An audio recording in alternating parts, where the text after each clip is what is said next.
ciidanka xoogga dalka Soomaaliya kuwaasi oo ku eedeysnaa dhigashada jidgooyooyin ay dadka iyo baabuurta lacaga sharci darro ah kaga qaadi jireen oo ay soo dhigin jireen wadada dheer ee isku xirta Muqdisho iyo degmada Afgooye. maxkamadeynta eedeysanayaashaasi ayaa maxkamadda darajada koowaad ee Soomaaliya waxa ay saaki ku riday taliska ciidanka booliiska degmada Afgooye, waxaana maxkamadda darajada koowaad ay la wareegtay mootooyin iyo gaadiid ee dadka iyo gaadiidka ay ku isbaaraysan jireen askarta xukunka ku dhacay, iyadoona maxkamadda ay dib u sii daysay eedeysanayaal kale oo dambi lagu waayay. intii ay socotay maxkamadeynta askartaasi xukunku ku dhacay ayaa waxaa maxkamadda la hor keenay dadkii ay dhaca u geysteen oo ku marqaati furay, iyadoona eedeysanayaashaasi uu u doodayay qareenkooda uu dacwadda ka difaacayay.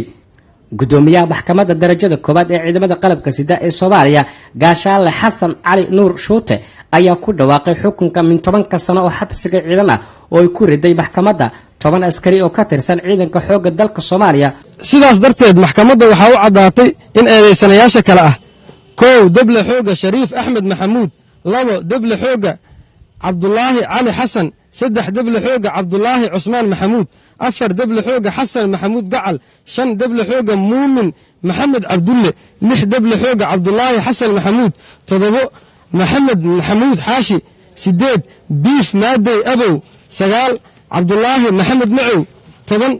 إبراهيم ظاهر أحمد أي وذيهين دنبيليال قلي دنبيدي لقصة أوي وحين كحن كتير من 8 سنة وحبس عذرة. سيدا وكان محكمة وحي حبسي كسي ديسي أحمد عبد القادر صلاد، دبل حوجة حسن محمد معلن أحمد، ضيح سدح ضيح قاسي إبراهيم